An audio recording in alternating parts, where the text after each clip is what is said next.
เข้ามาแซนก็อย่าลืมกดไลค์กดแชร์ให้ด้วยนะมอบเป็นบรรยากาศเบาๆนะ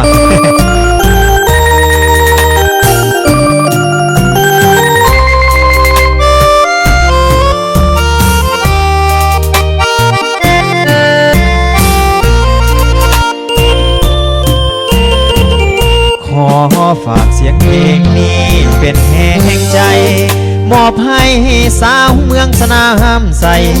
ที่แขวงแห่งอาจนาปืนข้าวคำลำลืออาตาปือดินแดนที่สวยงามได้เห็นข่าวแล้วแสนเป็นห่วงภัยน้ำท่วมที่เมืองสนามใส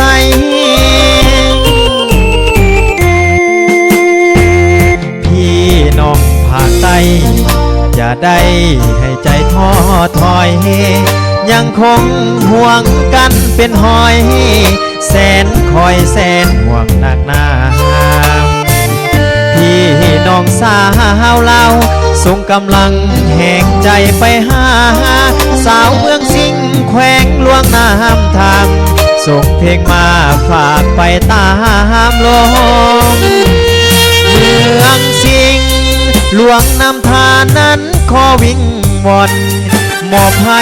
เสียงเพลงเป็นก้อนให้พี่น้องสาวอาจนาปืมอยู่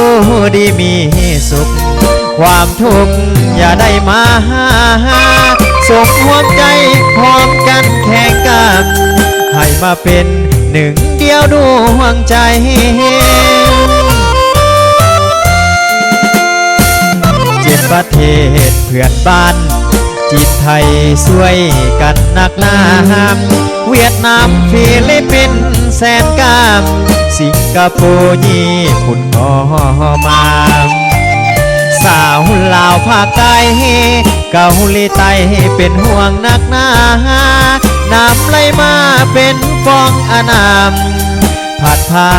สาวเมืองสนามใส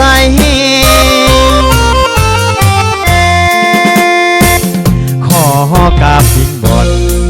ขออวยพรอยู่ดีเถิดนาให้พี่น้องสาวเมืองปราสาทอยู่ดีเถิดนาอย่ามีภัยผ่านเมืองสนามใสจงอยู่ดีปลอดภัยทั้งปวงส่งเสียงเพลงแห่งใจเป็นห่วงมอบให้พี่น้องสาวอาตาปืการส่งให้ใจด้วยประเด็นเนาะพี่น้องชาวมุสลิมแขวงล้อมท่าเนี่ยเป็นต้นกระทางอวรุณตีนุ่มจับปากเขาเนาะการเป็นห่วงทางพี่น้องเมืองสนามไซแขวงอาตาปือการจึงแต่งเพลงนี้ขึ้นมาเป็นบรรยากาศเบาๆเป็นแห่งจิตแห่งใจให้ทางพี่น้องเมืองสนามไซหมดทุกคนเนาะตลอดทอดทางผู้มาช่วยอุปถัมภ์คำสู้มาเลย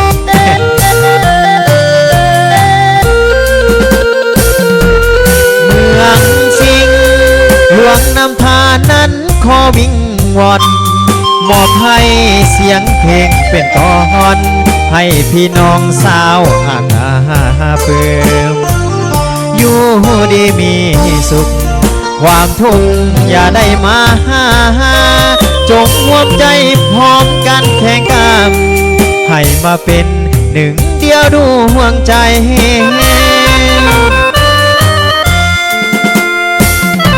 ประเทศเพื่อนบ้านจีนไทยช่วยกันนักหนาเวียดนามฟิลิปปินส์แสนกามสิงคโปร์ญี่ปุ่นก็มาสาวลาวภาคใต้เกาหลีใต้เป็นห่วงนักหนา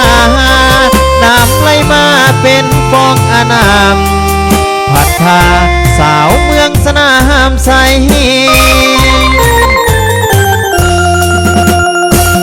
ขอกราบยินก่อนขออวยพรอยู่ดีเถิดนาให้พี่น้องสาวเมืองปราสาทอยู่ดีเถิดนาอย่ามีภัยผ่านเมืองสนามใสจงอยู่ดีปลอดภัยทั้งปวงส่งเสียงเพลงแห่งใจเป็นห่วงมอบให้พี่น้องสาวอาตาปือกาขอขอบคุณใจ